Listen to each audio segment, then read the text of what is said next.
podcast Companhia das Letras.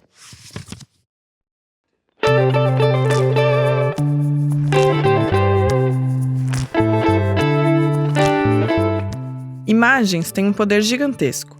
Fotos, filmes, quadros, às vezes até mesmo uma cena do cotidiano fica gravada para sempre na nossa cabeça.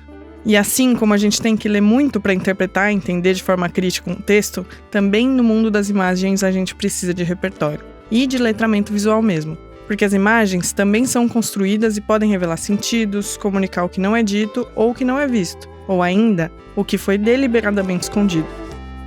Outro dia eu estava conversando com meu companheiro sobre como os desenhos da nossa infância, como o Pica-Pau ou o Looney Tunes, faziam representações péssimas, cheias de estereótipos horríveis de pessoas de África. E era um desenho para crianças, que de uma forma ou de outra iriam nos formar. Eu tô dando um exemplo esdrúxulo sobre desenhos dos anos 90, mas que vale para qualquer tipo de obra, de desenhos infantis a obras de arte de um museu, de filmes a propagandas de sabonete. E é esse tipo de reflexão que orienta o mais recente livro da nossa convidada de hoje, Lilia Moritz Schwartz, Imagens da Branquitude, a presença da ausência. Numa pesquisa incrível, a Lilia analisa mapas, fotografias e até peças publicitárias para entender como o racismo foi disseminado visualmente desde o século XVI. E para enriquecer a nossa conversa, a gente trouxe também Tiago Amparo, advogado e professor de Direito Internacional, que também estuda e escreve sobre desigualdades e os muitos jeitos que elas se manifestam. A nossa conversa vai passar por temas como racismo, representatividade e o poder das imagens. Eu sou Stephanie Roque e essa é a Rádio Companhia, o podcast que respeita a sua inteligência e alimenta o seu amor pelos livros.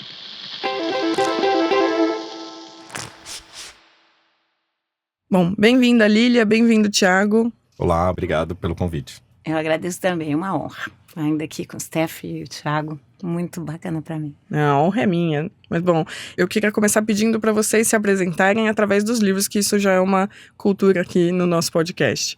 O que eu gostaria que vocês dissessem, qual foi o último livro que vocês leram, qual livro vocês estão lendo no momento e qual livro vocês recomendam por aí. Eu acho que a melhor maneira que a gente tem para se apresentar realmente num podcast de literatura é sobre livros. E é isso que eu queria pedir para vocês.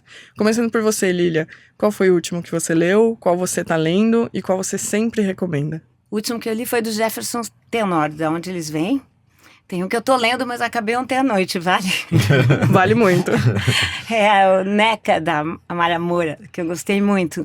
E um que eu sempre recomendo é o Vidas Rebeldes, da Saidiya Hartman. Excelente. E o melhor é que o nosso primeiro episódio foi com a Amália Moura e com o Jefferson, nós três conversando, e foi muito bom. Olha só. Tão legal que você leu o livro dos dois. E você, Thiago? O último que eu li foi o Mudar Método, do Eduardo Luiz, que virou sucesso também com a vinda dele para o Brasil. O que está na cabeceira é o livro do Murakami, que até estava pegando a tradução para o português, que se chama Autorretrato de Escritor Enquanto Corredor, e que eu tô lendo assim muito devagar, porque na verdade eu não quero que ele acabe. É um livro bem pequeno que é sobre corrida, né? Então eu achei interessante. E um que eu recomendo, inclusive um que eu tive essa conversa e um debate junto com a Lilia sobre esse livro, é um que se chama Assombros da Casa Branca, do Marcos Queiroz. Casagrande. Casagrande, desculpa. Adorei O que eu falei? Casa Branca.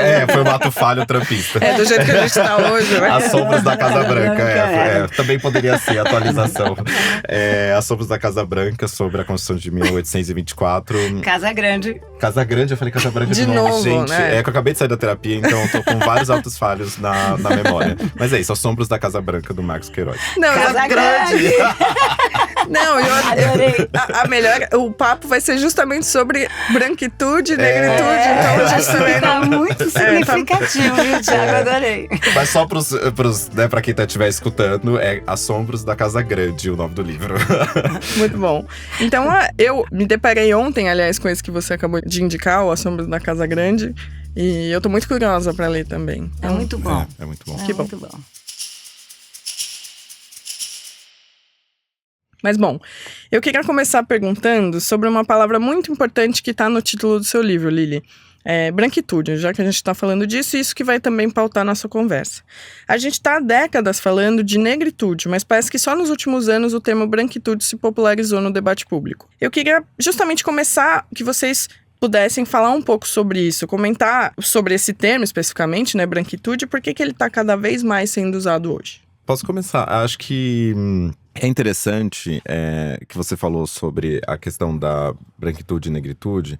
Primeiro porque a branquitude, ela não é uma versão branca da negritude, né? Na verdade, quando a gente está falando da branquitude, ela é um sistema de poder que pode se manifestar de várias formas, né? Ela pode se manifestar por um poder simbólico, e aí a Lilia, quando você vai falar muito mais, o livro dela fala sobre a questão das imagens, é um poder imagético também, mas também é um poder econômico, de você associar, na verdade, o poder e o status com a branquitude. Então, é um sistema de poder e de privilégio que se manifesta de diferentes formas. E eu acho que concordo contigo que cada vez mais a gente tem falado sobre esse tema, especialmente porque cada vez mais a gente tem estudos críticos da branquitude que colocam a branquitude no cerne, uma das questões principais do debate, até porque não existe racismo sem que não haja, né, uma perpetuação do privilégio e do sistema de poder baseado na branquitude. Então, cada vez mais tem refletido sobre isso, porque muitas vezes a gente falava sobre racismo e sobre temas correlatos como algo, é sobre os outros, não é sobre pessoas brancas. E eu acho que cada vez mais a gente tem implicado, e pessoas brancas também se implicado nessa discussão. E eu acho que é fundamental. E aí, daí que vem talvez a ascensão, diria, né, do termo branquitude nos estudos, na literatura, nos livros, né?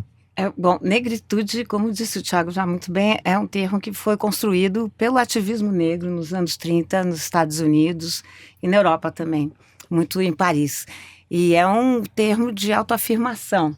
Há uma vasta bibliografia que eu tento percorrer no livro, uma bibliografia basicamente negra, né, que mostra muito bem como é que se constrói a negritude, mas como não há negritude sem branquitude.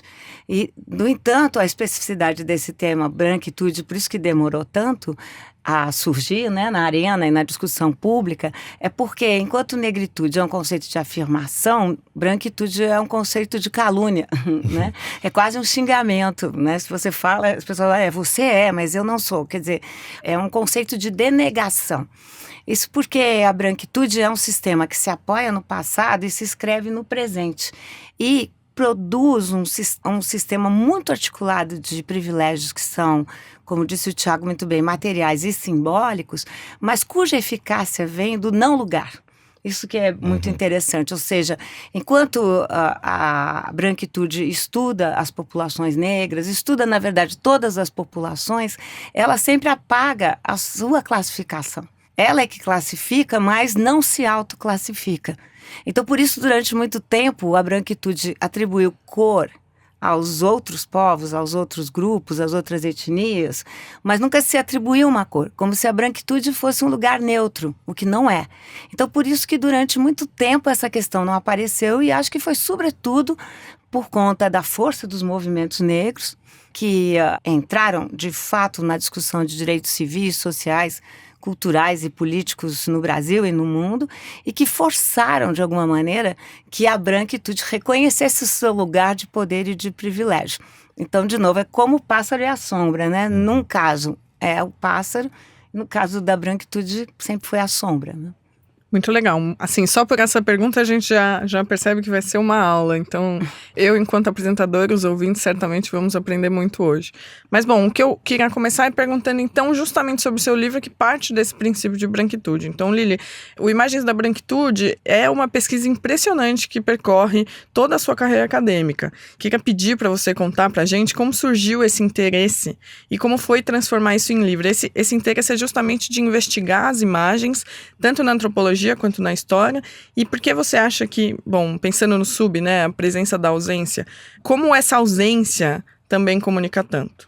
Então, da área de onde eu venho, das ciências humanas, eu considero que nós temos um aparato conceitual, teórico, crítico, muito importante e bom para lidar com documentos escritos. A gente quer saber a origem, quer saber a fonte, quer saber o acervo. E toda vez que, enfim, eu participo de muitas bancas, os alunos me chamam de arroz de banca, para vocês terem uma noção. Outro dia eu recebi um aviso do CNPq, que era a minha banca de número 500, eu não sabia se cortava os pulsos. Ou celebrava. Então, esse arroz de banca, você acostumou a ver o lugar das imagens nas ciências humanas. E as imagens são sempre colocadas. Se aparecem no meio da tese, elas só referendam uma ideia que já está escrita. E sem nenhum cuidado com as imagens, ou seja, dimensão, acervo, ano, autoria, tudo isso interfere numa imagem. Depois, não raro, as imagens aparecem nos anexos. O que é que você está dizendo quando você coloca no apêndice ou no anexo? Você está querendo dizer, se eu fosse banalizar, você pode ir lá no anexo por conta e risco, mas ele não interfere, não altera nada da minha interpretação. Então, as imagens sempre tiveram uma função muito subalterna nas análises. E eu penso que nós vivemos numa civilização das imagens, e as imagens cada vez mais nos condicionam. Na imagem, a raiz de imagem é magia, né? Então, essa ideia de que muitas vezes, nós nos imaginamos a partir de uma tela que foi, por sua vez, imaginada, no sentido de criada. Então, eu tenho essa batalha com as imagens nas ciências humanas, fui estudar. Quando eu fui a Oxford, eu e o Thiago estávamos conversando antes, eu fui fazer o curso de pintura acadêmica, fui estudar fotografia, para poder fazer letramento visual, porque ele é necessário, nós não nascemos sabendo ler imagens como a gente deveria. E, sobretudo, nós não fomos, eu pelo menos não fui, educada para desconfiar das imagens, eu fui educada para consumir as imagens.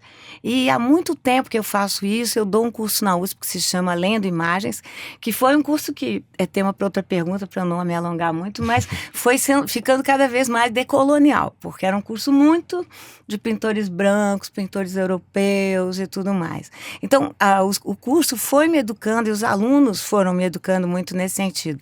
Esse curso eu dei em Princeton também, o que me deu uma perspectiva um pouco mais internacional para conseguir conversar com esses alunos. Dizendo, não é só no Brasil que isso acontece, né? Vou mostrar aqui imagens americanas para vocês verem, norte-americanas. E fazendo isso, eu percebi esse lugar imenso da branquitude e ao mesmo tempo tão ausente. Eu parto no livro muito de um conceito Foucaultiano, né? De que o poder, que é poder para valer, ele está disseminado, ele é pretensamente invisível, porque ele está por toda parte, mas é esse o poder da branquitude. Ela não precisa se apresentar, mas ela povoa todas essas imagens. A gente pode ter depois oportunidade para tratar mais disso. A branquitude é isso, né? Ela, de fato, enquanto outros grupos precisam dizer, eu sou um intelectual negro, eu sou uma intelectual indígena, os intelectuais brancos não precisam começar aqui dizendo, eu sou uma intelectual branca, vou aqui me descrever. Não precisa, porque o suposto é que essa é a norma. É a norma que nomeia.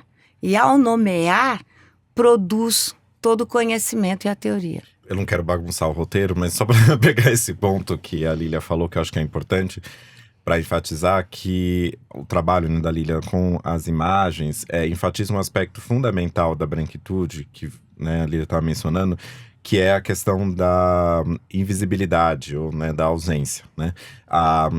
Autoras, né, como a Cida Bento, a Lia Schuckmann, etc., que estudam a branquitude também, vão trazer esse como elemento principal. 2 elementos, assim, da branquitude, que é a invisibilidade e a norma. Ou seja, a branquitude, ela se coloca, ela está sempre presente, mas ela está sempre ausente. Eu lembro da Grada Quilomba, quando ela chama isso do um cubo branco, é como a gente vivesse dentro de um cubo branco e que a gente se normaliza que a gente está dentro desse cubo. E também a norma no sentido de que ela é que determina quem são os outros, nomeia os outros, né? Para dar um exemplo muito concreto para sair do abstrato, eu lembro da discussão que a gente teve no Brasil sobre o programa de trainee de trainees negros, né? No Magazine Luiza, por exemplo. Vamos fazer um processo seletivo só para pessoas negras. Aí, parte da discussão na sociedade não, mas isso é racismo reverso, como assim? Pessoas brancas também podem se candidatar. E aí, a resposta foi, não, mas peraí, em 16, 15 anos, a gente teve basicamente só pessoas brancas sendo aceitas. Só que é como se elas não existissem, no sentido assim, que elas fossem invisíveis. A raça delas, o privilégio, a branquitude fosse inexistente, né? E você pressupõe que é sempre assim, porque a norma é assim. E os outros que são diferentes, né?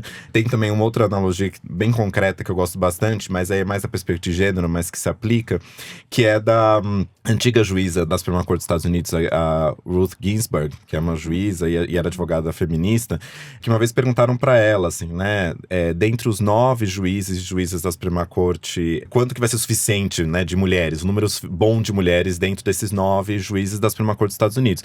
E ela respondeu 9. E aí a entrevistada ficou meio assim, mas como assim 9? Todas mulheres? Ela falou, sim, porque durante tanto tempo foram 9 homens e ninguém achou, pouca gente falava que era algo estranho, porque é a norma, né? Então, quando você tá falando de grupos, especialmente com poder social, seja branco, seja homens, etc., você tá falando, na verdade, muitas vezes de grupos que se colocam nessa posição de poder determinar quem são os outros e, ao mesmo tempo, que eles se colocam quase como invisíveis, né? A gente tá sempre ali, sempre tivemos nessas salas, né? Sempre tivemos nas salas onde decidem questões de poder. Então, portanto, os outros que são os diferentes e nós sempre estamos presentes. E acho que as imagens que a Lilia traz mostram muito isso, né? Eu gosto muito, inclusive, Lilia, acho que eu não te falei isso, mas eu gosto muito, inclusive, da capa, né, do livro. Porque você fica olhando assim, nossa, a imagem da branquitude, você vê várias pessoas brancas, aí você vê uma imagem de uma pessoa negra lá atrás, assim, né? E servindo, né? E servindo, e você até faz uma meia-culpa, pelo menos foi como eu fiz, de não ter visto inicialmente a pessoa lá atrás, né? E aí depois você não consegue desver, assim, porque ela tá sempre ali, assim. E é um pouco isso que a gente tá falando. Quando a gente fala de branquitude, a gente quer, na verdade, que a gente fique difícil desver esse sistema de poder e privilégio, porque se a gente presta atenção, ele tá sempre ali, mas ele se coloca quase como um manto de visibilidade, né? Ali, acho que tem um exemplo ótimo que ela fala, que ela diz assim, quando uma pessoa diz assim, essa pessoa é muito étnica. É obrigatoriamente uma pessoa negra ou indígena, porque o suposto… Ou música étnica, se falava antes, world music, que era uma coisa… Porque é o suposto que a música branca não precisa de qualquer classificação. Sim, Ou então lugar de fala, da Djamila Ribeiro, que eu também fico lembrando. Porque não é que ela… Bom, Djamila e todas as pessoas que trabalham com esse conceito estão dizendo que as pessoas brancas, porque as pessoas falam, mas como as pessoas brancas não têm lugar de fala? É o mesmo exemplo do Tiago, sempre tiveram lugar de fala. Então não é preciso reservar esse lugar de fala, né? Então é normal que agora esse conceito se destine a quem nunca teve lugar de fala. Tem uma coisa que vocês falando, eu lembrei, eu sempre lembro disso, na verdade, quando se discute branquitude, é que uma vez eu tava conversando com o Mia Couto e ele tava relatando pra mim que as pessoas, era uma questão brasileira mesmo, que um leitor brasileiro tinha chegado nele e perguntado, mas você não escreve sobre pessoas negras?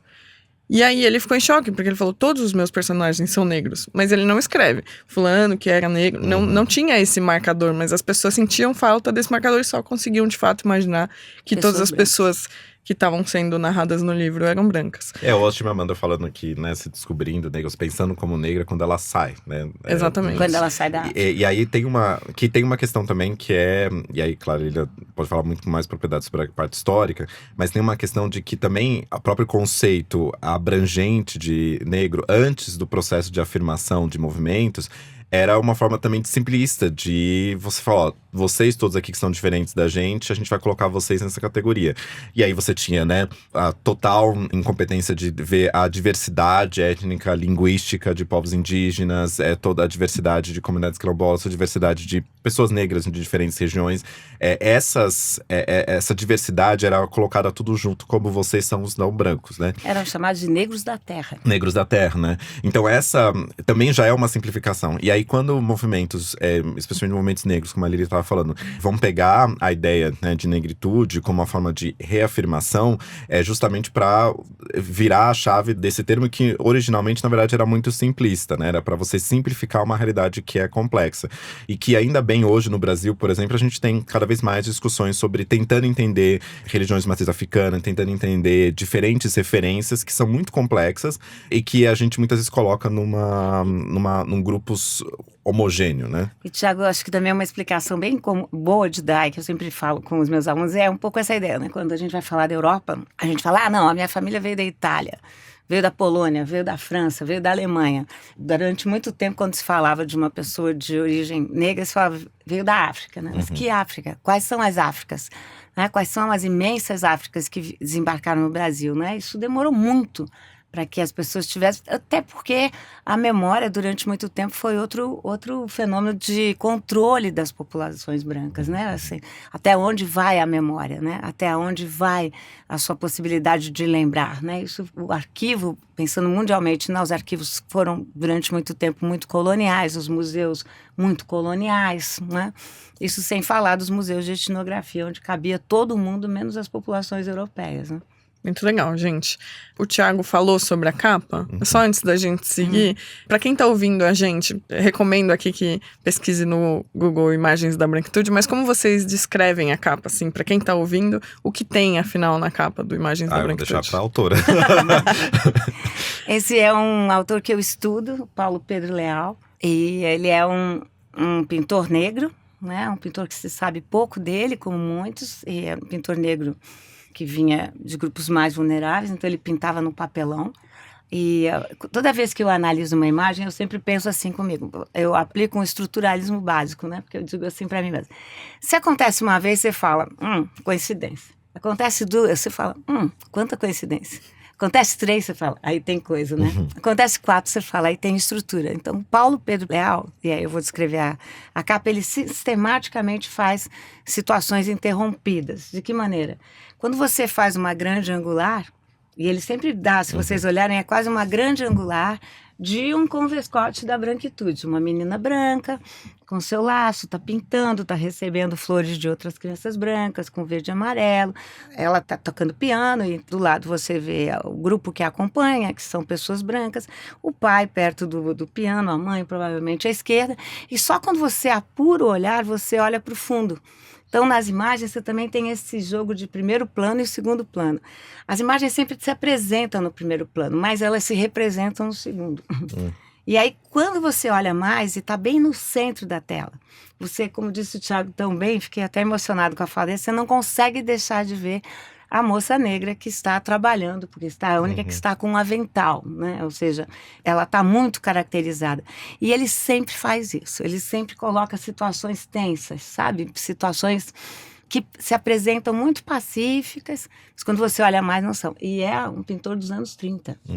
30, 40, 1930, daqui a pouco é 2000, vamos falar de 2030, né? Então é 1930, gente. E tem talvez um exemplo diferente, né? Você falou a questão de dar um Google, né? Tem um outro pintor, esse contemporâneo, que eu gosto muito, que é o americano, né? É negro, é o Titus Kapar.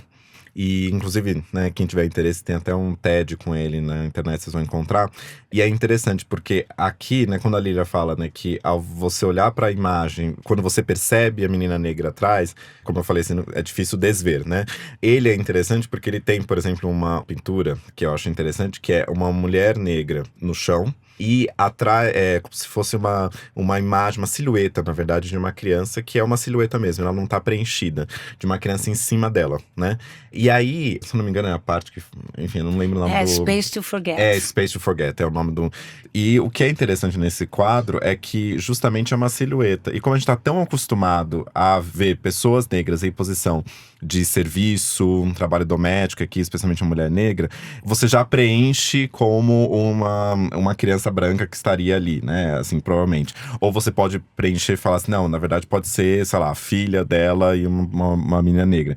Mas ele faz essa brincadeira da ausência, porque na verdade é o que a gente estava falando, de que a branquitude era tão presente no nosso imagético, que ele nem precisa colocar a imagem de uma criança branca ali, que a silhueta já nos coloca, nos remete a essa posição e faz essa correlação na nossa cabeça, né? E aí eu acho que é interessante quando a Lília nos provoca, né, olhar nessas diferentes fotografias, pinturas, esses que parecem detalhes, mas na verdade eles dizem muito sobre a sociedade que a gente vive, né? Que não são nada detalhes. Posso ir junto 2 vezes nessa? Primeiro que essa tela nós trouxemos na Histórias Afroatlânticas. Foi aí que eu conheci. Que estava exposta lá no Instituto Tomiotaki. E ela se pauta numa foto do século XIX, depois da abolição da escravidão. E nessa foto, que é depois da abolição da escravidão, ela é muito perversa e muito chocante, porque a gente vê como a escravidão não aboliu o que é o racismo, né? Que é um racismo sistêmico, estrutural, né? E essa inversão que ele faz é muito bonito, porque ele também inverte o fundo, ele traz o fundo da foto. Porque a foto, como uma foto do final do 19, é uma foto com um falso fundo quase. E ele, não sei se você lembra, ele traz na pintura o espaço da domesticidade toda. Então, ele força a gente a olhar, você tem toda a razão. Ele nos impõe naquele lugar. E no livro, é por isso que todo capítulo eu trago um artista contemporâneo. Porque eu penso muito assim, sabe? Como o Mário Pedrosa, que era aquele grande crítico de arte, curador, que ele dizia, em tempos de crise, fique próximo ou próxima de um artista, né? Eu acho que os artistas têm essa antena, sabe? Como ele faz isso.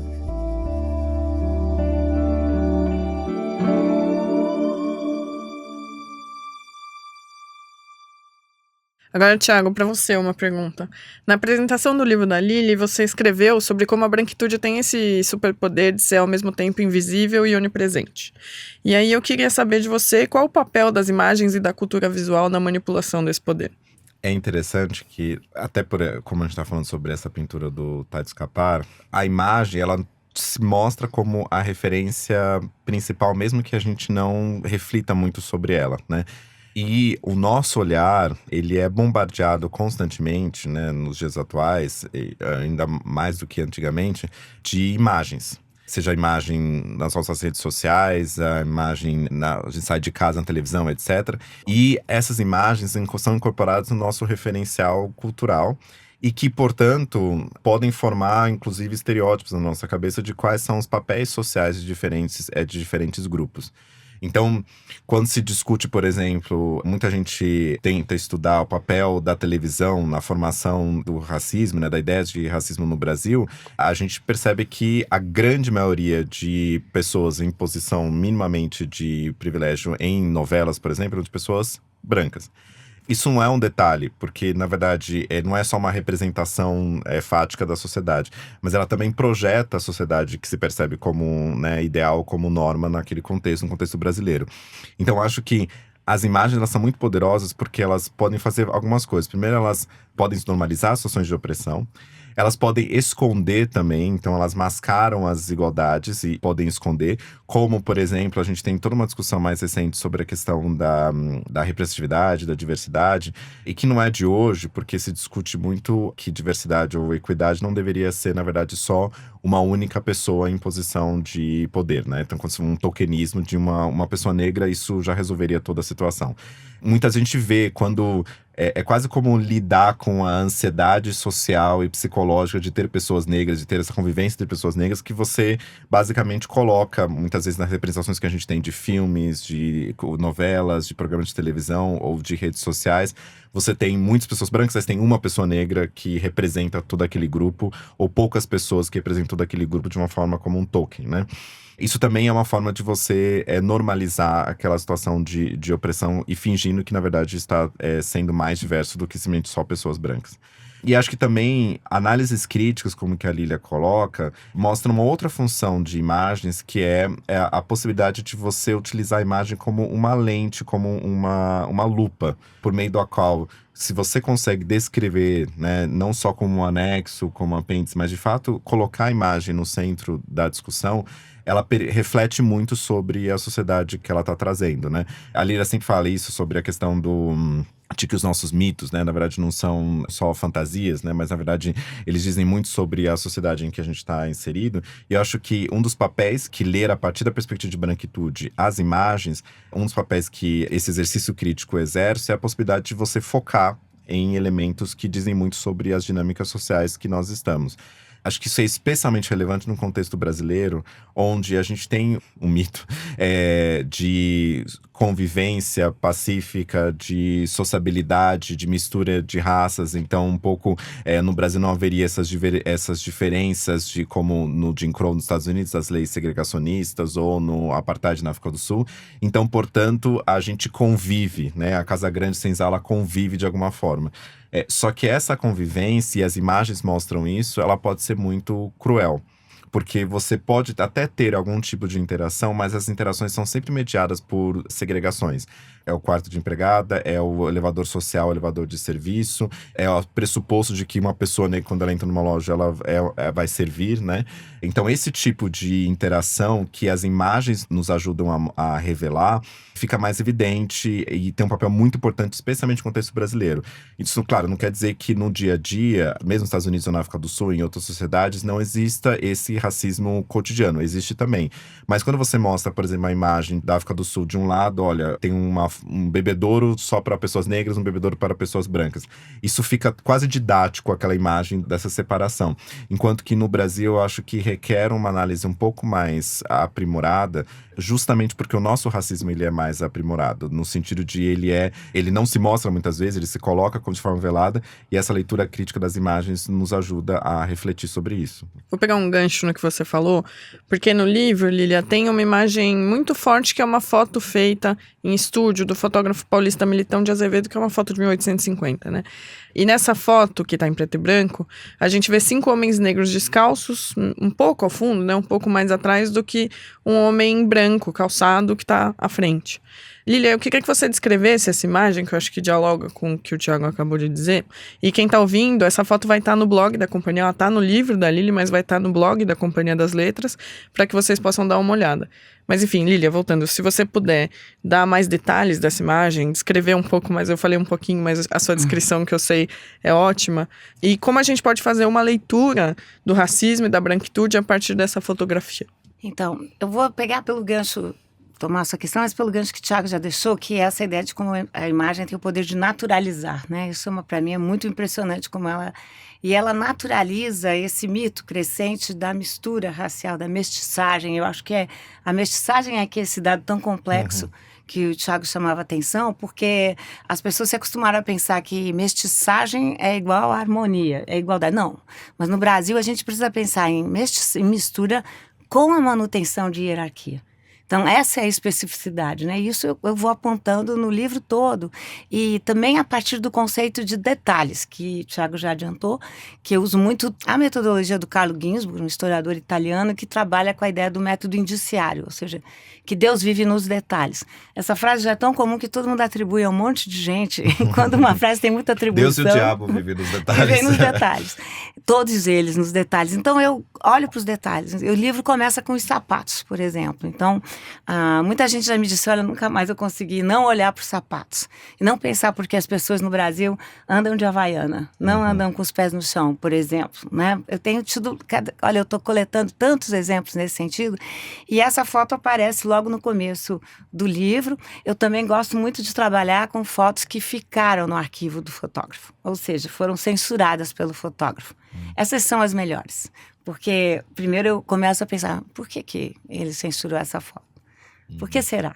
E aí tem muita contranarrativa para a gente pensar, sabe? Aí você vai ler o fotógrafo pelo que ele não quer dizer, porque justamente ele vetou essa imagem. Então essa foi uma imagem que o Militão de Azevedo deixou no seu ateliê, ele não quis. Você pode dar várias explicações. A primeira delas é técnica, porque são 5 escravizados. Você logo nota, eu vou descrever a fotografia. Para quem olhar, você tem no centro um homem branco, de barba, cabelo bem penteado, roupa completa e com uma botina. Ele está levemente à frente dos demais, mas esse levemente faz toda a diferença, porque levemente atrás estão os 5 escravizados. E você sabe que são escravizados, pela roupa, porque a roupa está suja, está desleixada, está maltrapilha. 2, pelas expressões, eles esboçam todo tipo de expressão, porque é uma foto de cerca de 1850, é um albúmen, então a lente abre muito devagar e qualquer movimento vai aparecer. Então, por exemplo, a gente vê as fotos do século XIX e fala, como as cidades são vazias. Não são vazias. É porque, por conta da lente, as pessoas se moviam e ou não apareciam na foto ou apareciam como fantasmas. Então, se vocês notarem bem, a pessoa da direita, a pessoa negra da direita, se moveu. E com isso, ela estragou a foto. E eu percebi, Steph e Thiago, que essa era uma forma de insubordinação negra. De novo, você vê uma vez, você fala, coincidência, só esse cara que fez isso. Vê 2, vê 3. Então, era uma forma de borrar as fotos. Era uma forma de estragar a foto. Então, tecnicamente, essa foto não foi em frente porque ela foi borrada. Agora, ela não foi mais em frente também porque logo depois veio a abolição da escravidão e nós construímos esse mito de uma escravidão benigna, como se um sistema que pressupõe a posse e a propriedade de uma pessoa por outra tem chance de ser benigno. Não era. Inclusive, no Brasil se morria antes do que nos Estados Unidos. né? Sobretudo no trabalho no eito, no campo. E também se desenvolveu, logo depois da abolição da escravidão, essa ideia, esse mito da inclusão que vai dar no mito da democracia racial nos anos 1930. Então, essa foto foi ficando cada vez mais difícil. Tanto que sempre me perguntam, quando eu mostro essa foto, qual o interesse de um proprietário se mostrar dessa maneira com seus escravizados? Agora, nenhum, porque a gente tende a, como o Tiago falou também, a invisibilizar. Na época, isso era a prova de propriedade, de poder e de muita grana. Então a gente pode ver também como os acontecimentos estão lá. O que muda não são os acontecimentos, mas é o significado que a gente atribui aos acontecimentos. Então foi a família do Militão que recentemente foi deixando essa foto de lado. Posso pegar um gancho disso, que eu acho que é interessante. A Lília falou sobre… a gente tá falando sobre os calçados, a Lília falou sobre o traje completo da pessoa branca. Me lembrou de uma outra coisa, mais nos dias atuais, que parte dos movimentos têm falado muito sobre… movimentos negros têm falado muito sobre a política da respeitabilidade, né? E aqui eu penso muito no mercado de trabalho, que acaba atuando bastante, que é dos advogados, né? Onde… Vamos pegar duas imagens. Por exemplo, uma pessoa de tecnologia, sei lá, Steve Jobs, né? Que popularizou muito essa coisa de fazer um anúncio de um novo telefone com uma calça jeans e uma camiseta. Ou a gente pega, por exemplo, em um contexto diferente, seriados mais recentes, que tem ultimamente muitos filmes e seriados sobre pessoas muito ricas, né? Então, Succession, o filme Triângulo da Tristeza, etc. Que são, você vai ver que tem todo um movimento, inclusive de roupa, do quiet luxury, né? Então, assim, você não vai mostrar uma marca, a pessoa sabe, né? Então tem aquela camiseta que parece uma camiseta super simples, mas branca, mas na verdade é de uma marca super cara, de um tecido caro, etc. E aí, por que eu tô trazendo isso? Porque durante muito tempo se coloca, especialmente em algumas profissões, aquela ideia de que a pessoa precisa se portar de um jeito que seja respeitável. E aí o respeitado é de acordo com a norma, de acordo com a branquitude, né? E aí no mercado jurídico, por exemplo, toda aquela coisa da vestimenta, do jeito que se colocava. Eu lembro meu pai, por exemplo, quando eu comecei a estagiar, a maior preocupação que ele tinha era ter um terno muito bem feito para poder ser respeitado, né? E que é um pouco dessa coisa de alguém que veste os calçados, que veste o terno completo, etc. Mas nos dias atuais, e claro, depende da profissão e do contexto, mas a gente percebe também, muitas vezes, por outros símbolos, outras imagens, né, de poder que podem vir pelo quiet luxury, que pode vir para essa visão um pouco desprendida, né? Imagino que, por exemplo, uma pessoa negra andando de Havaiana, né, e vai apresentar um novo telefone com uma Havaiana e uma camiseta branca, básica, provavelmente não vai ser tão respeitada quanto uma pessoa branca que tem outros sentidos, outros signos, né? Então, acho que talvez é interessante a gente perceber, inclusive, ao ler as imagens que a Lília faz no livro, perceber muito também quais são esses símbolos e os detalhes dessas imagens nos dias atuais, né?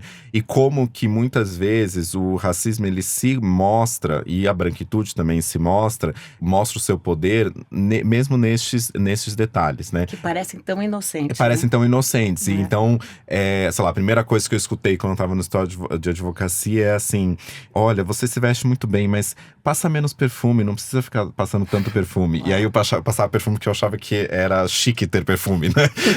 Esse é um pequeno detalhe para dizer como que os símbolos, né, de respeitabilidade estão muito conectados com as imagens, né, e as visões que nós temos, e que reproduzem a branquitude, que pode ser no século XIX, né? Pode ser aquele mostrar que eu tenho os calçados e que tenho o terno e gravata, como também pode ser você tá de calça jeans e camiseta, mas que você tem outros símbolos que na verdade que te garantem aquela posição, né? Então acho que é interessante a gente refletir sobre como também a branquitude se adapta muitas vezes nesses diferentes contextos históricos, né? E códigos mesmo, sociais, né? Eu vou contar uma coisa aqui que acho que vale a pena, né? Que eu não tenho dito, porque eu, quando terminei o livro, eu tinha muita dúvida se as empresas iam concordar que eu colocasse, ou mesmo os artistas, porque quando alguém pega o livro e fala assim, que livro lindo, eu falo, lê mais um pouco, por favor.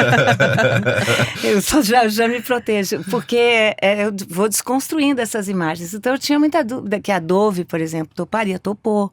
Né? Eu até digo lá, porque é uma propaganda, só para quem não viu o livro, muito racista, e que tem exatamente esse jogo de corpo que o Tiago descreve, que é eles brincam, né? Porque toda propaganda funciona que nem a piada, né? Por associação e por deslocamento de sentidos.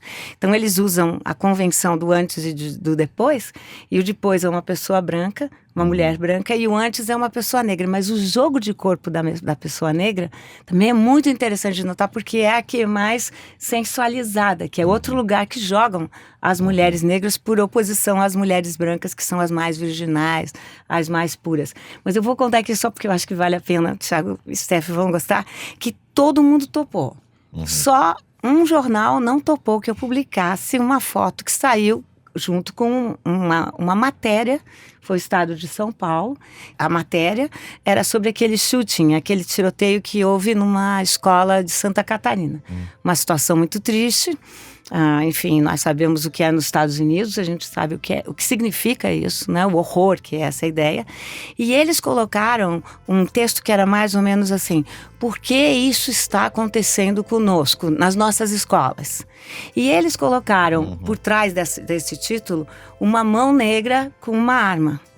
Ocorre que o atirador era branco. Eu não estou falando isso com nenhum orgulho, nem mérito, nem demérito, mas era branco, não era negro.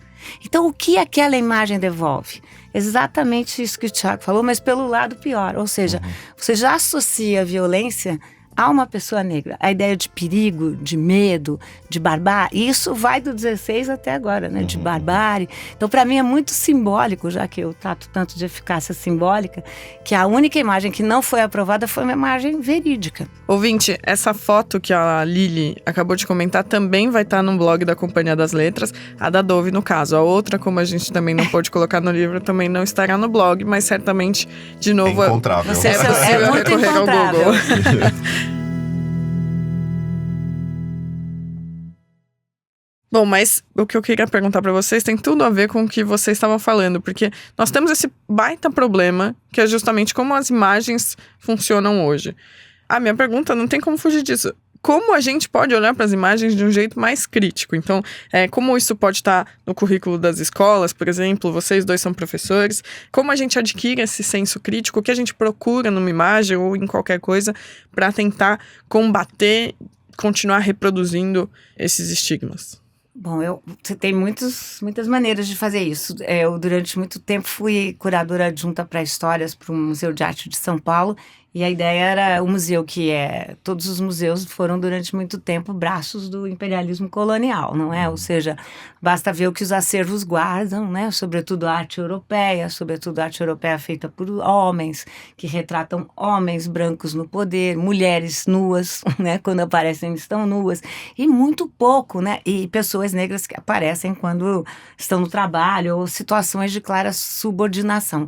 Então, acho que isso tem que ser feito nos museus, isso tem que ser feito urgentemente nas escolas, com os livros didáticos. Como é que você faz isso? Com letramento visual, como nós falamos, ou seja, as pessoas têm que se expor às imagens e têm que, de fato, ler as imagens.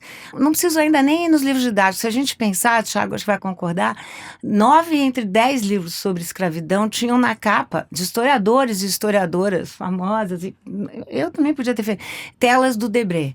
Telas muito violentas do Debré. Isso vai mudando.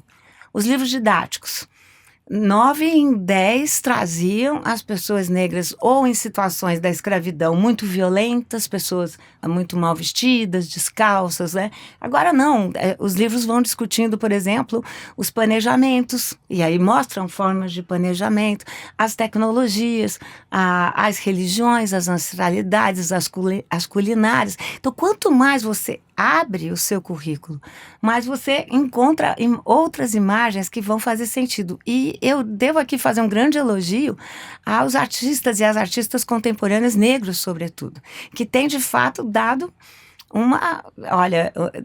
uma cambalhota por sobre a história da arte, né? Introduziram novamente uma outra forma de figurativismo e uma outra forma de representar as pessoas negras, que não é só o lugar de vítima, porque claro que foram vítimas, né? Ou seja, o Brasil foi o país que mais recebeu mão de obra escravizada, teve em todos os lugares, o índice de mortalidade era imenso, então foram vítimas, mas fizeram muito mais do que só sobreviver. Então esse lugar de agência, esse lugar de atuação, ele precisa aparecer nas imagens.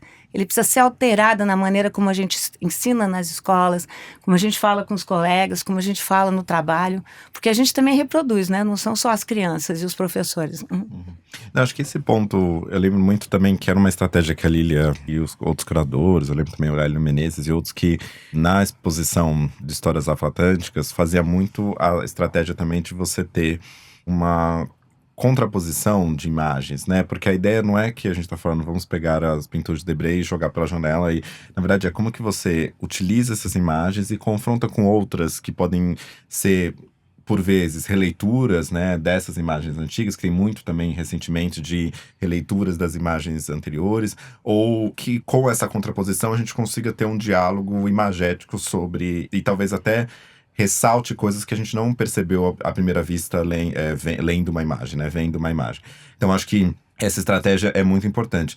Eu, pessoalmente, uma coisa que eu sempre faço, eu gosto muito, assim, não sou versado na discussão sobre imagens em si, embora a gente tá falando uma hora sobre isso, mas eu utilizo na prática do dia a dia, na sala de aula, eu utilizo bastante imagens, seja trechos de filmes ou mesmo fotos que podem dizer muita coisa, né? Então, sei lá, eu vou dar aula de Direito Internacional, a gente vai discutir um pouquinho sobre a origem do Direito Internacional. Eu gosto de mostrar uma foto que é da excursão, basicamente. Excursão é uma palavra que não é muito apropriada aqui. Mas a excursão da Rainha Elizabeth ali no continente africano. E aí é uma imagem, assim, ela numa pose bem comum, né? Da família real e só pessoas negras à volta. Então, só com essa imagem, a gente passa tanto tempo discutindo uma imagem, que é uma foto, e a partir disso discutindo conceitos que são importantes, né, colonialismo, etc., que eu acho que as imagens têm muito poder de trazer essa leitura. E também pensar que no mundo de hoje, aí pensando no contexto das escolas especialmente,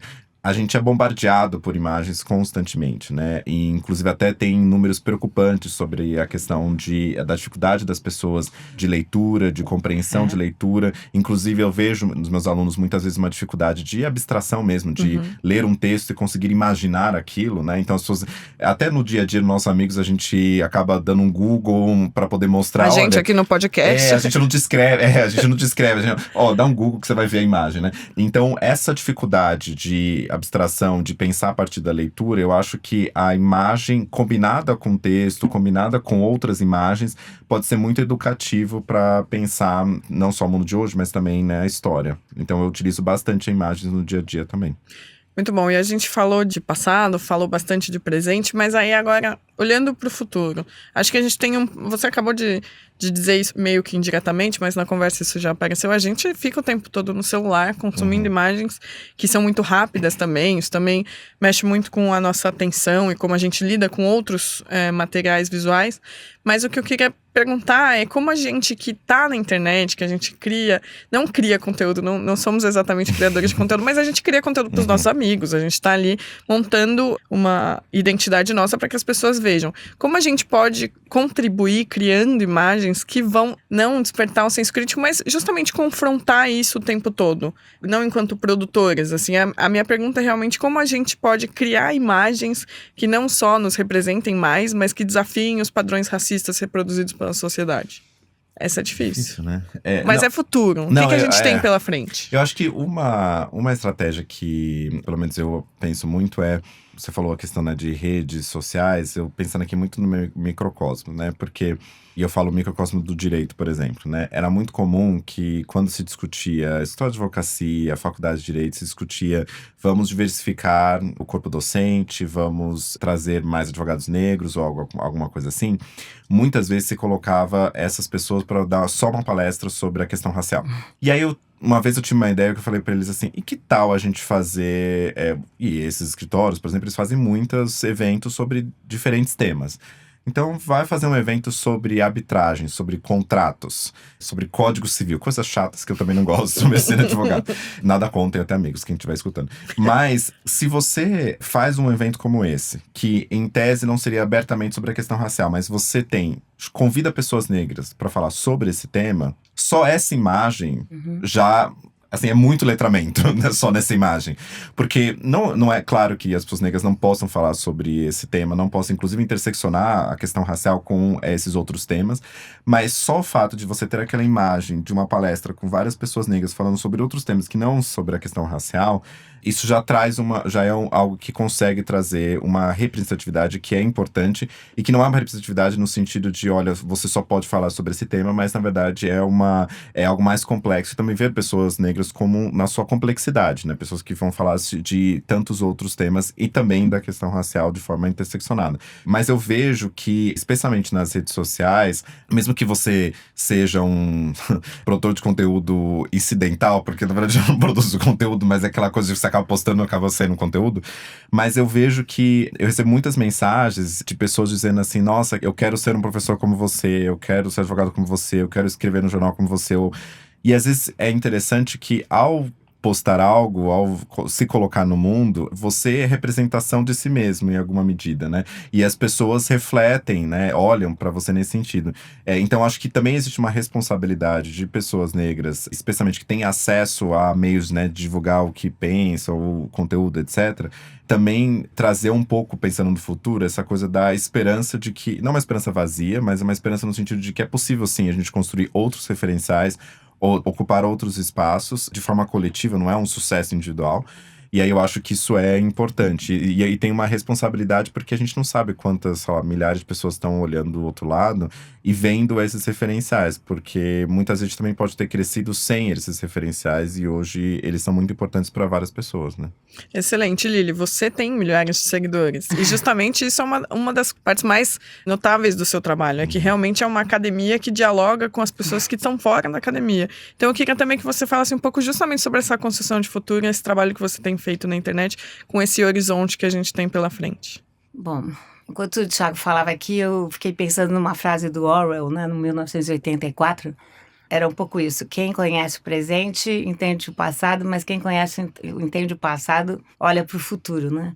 Eu acho que esse livro é um pouco o meu lugar de fala, né? Da branquitude. Acho que Thiago fez essa resposta tão linda, né? Tão poderosa das pessoas negras, né? Que precisam mesmo, e estão fazendo isso, não tem que pedir, mas enfim, esse lugar de potência mesmo, né? Ou seja, eu tô nesses espaços, né? A Steph faz isso também. Eu não quero que me devolvam esse mesmo lugar. Eu tenho muito esse lugar toda vez que eu anuncio lá no meu Instagram, lendo imagens, o pessoal já se assanha todo, né? Porque, e eu acho que é um papel importante para o futuro também, né? Nesse sentido de mostrar, olha, o que essas imagens reiteram, né? O que elas fazem conosco. E, como disse o Thiago em outro contexto, para as pessoas brancas que discordam, quando eles olham essas imagens, por exemplo, uma imagem do final do livro, que é uma propaganda do MEC, que a menina que está ganhando o diploma é negra, linda, e tem um braço negro, e o braço que recebe o diploma é branco. Eu aprendi essa imagem contigo, uma vez te escutando falar sobre essa imagem. É muito forte, porque aí a pessoa fala, peraí, qual é o meu lugar nisso aqui? Porque uma das dificuldades do racismo à brasileira, não tem racismo bom, né? Mas a especificidade do nosso é essa possibilidade de não lugar, como a branquitude não teve um lugar durante tanto tempo, de dizer, aquela pessoa lá que você está vendo do outro lado do vidro, essa pessoa é racista, mas eu não sou. Né? Esse lugar de deslocamento, né? E as imagens fazem você, de alguma maneira, elas cospem na sua cara, né? Eu tenho essa formação de historiadora e de antropóloga, né? E o que nós fazemos, né? Sobretudo esse lugar de meio que eu faço. A gente narra o tempo. E eu tento narrar o tempo com as imagens, né? E acho que no que se refere à branquitude, esse é um tema que foi muito bem tratado pela Cida, né? Citamos aqui tanta gente, eu incluiria a Sueli Carneiro, incluiria tantas, a Lélia Gonzalez, mas acho que não com as imagens, né? E as imagens, elas têm esse lugar de comissão de frente. E acho que é um projeto de futuro. E ao mesmo tempo que eu tento fazer isso com o passado, eu sempre trago para minha reflexão essa produção das pessoas negras, dessas pessoas indígenas, que estão apresentando outros mundos. Os mundos dos encantados, os mundos dos ancestrais, né? Os mundos de uma outra forma de religiosidade, outras filosofias, né? Esses são projetos de futuro mesmo, né? Eu acho que colocar junto esse passado, futuro é tão importante, né? Ou seja, não abandonar o passado, não. Mas, enfim, eu brinco sempre, eu digo que eu sou muito pessimista no varejo e otimista no atacado, né? Então, de pronto, eu sou um pouco pessimista, mas eu acho que no atacado, se a gente falar muito, se a gente se apalpar muito, né? Se a gente se entender muito, quem sabe a gente não vai aí, pelo menos produzindo as novas gerações com outras preocupações, não é? Com outras formas de ver e de estar nesse país, né? Que ainda é tão racista, né? É tão profunda e sistematicamente racista. E a gente tentando mudar.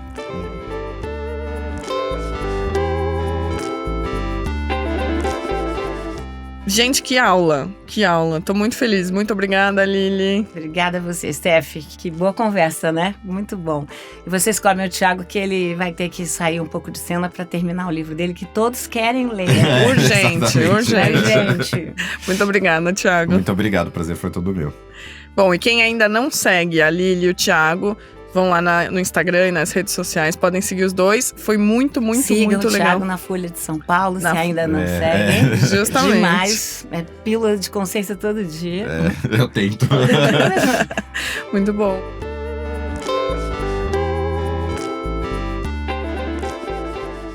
Agora é a hora de bater papo com quem faz a companhia acontecer. Eu perguntei pro pessoal sobre livros e sobre imagens, claro. Oi, eu sou a Fernanda Coutinho, trabalho na parte da produção e planejamento das reimpressões da editora. O último livro que eu li foi o De Onde Eles Vêm, do Jefferson Tenório. Eu li esse por ter gostado muito do Avesso da Pele, e eu gostei muito, foi uma das melhores leituras do ano passado, e eu tenho indicado muito ele para todos os meus amigos. Atualmente, eu estou lendo O Vinhas da Ira, do John Steinbeck, estou apaixonada pela leitura, e está caminhando para ser o meu dos favoritos desse ano. Uma imagem que me impactou muito positivamente foi a Fernanda Torres ganhando o Globo de Ouro e a indicação ao Oscar. Eu tô muito feliz de ver que a gente está muito bem representado internacionalmente por um filme tão bom e por uma atriz tão querida e tão incrível. Olá, meu nome é Alex Caires, eu trabalho no Núcleo de Educação da editora e o último livro que eu li foi um romance fantástico de um escritor senegalês chamado Abassin Dione. O livro é A Vida em Espiral. O livro é basicamente um roadbook sobre um grupo de amigos que vivem ali nas redondezas de Dakar, que é a capital do país, e eles basicamente são usuários de maconha e toda a história se desenrola a partir desse hábito, né, que eles possuem. O livro está esgotado no Brasil, infelizmente, mas eu acho que vale muito a pena procurá-lo por aí. O livro que está na minha cabeceira nesse momento é o Via Ápia, que é o primeiro romance do Giovanni Martins, que inclusive leu Abassin Dione, se inspirou um pouco ali no A Vida em Espiral. E o Via Ápia também é a história de um grupo de amigos que moram na Rocinha, no Rio de Janeiro, ali por ocasião das ocupações da UPP. O livro se desenvolve a partir de 5 amigos e a relação que eles têm com o território onde eles estão e esse fenômeno, né, que foram as unidades de polícias pacificadoras no Rio de Janeiro. Agora, o livro que eu recomendo, sempre recomendo desde que eu li pela primeira vez lá atrás, em 2009, é o Eu Receberia as Piores Notícias dos Seus Lindos Lábios, do Marcel Aquino. Esse primeiro é um dos grandes romances da literatura brasileira contemporânea e me marcou profundamente. Eu tô sempre falando dele, recomendando ele para amigos, conhecidos, desconhecidos. Eu tô sempre falando desse livro. Agora, sobre a imagem que mais me confrontou nos últimos tempos, sem sombra de dúvidas, foi a foto oficial do Donald Trump, o presidente eleito nos Estados Unidos e que acabou de assumir o poder. Acho que a foto é bastante simbólica, emblemática e dá um pouco a tônica do que pode vir a ser esse governo, tanto para os Estados Unidos como para o mundo inteiro.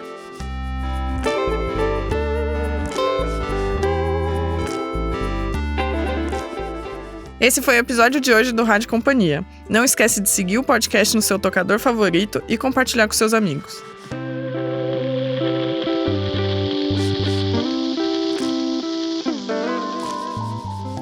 A direção, roteiro e produção executiva são da Trovão Mídia. Edição, mixagem e montagem de som por Laila Moalen. Trilha sonora original de Pedro Pastoriz. Eu sou Stephanie Roque e fico por aqui. Boas leituras e até o próximo episódio.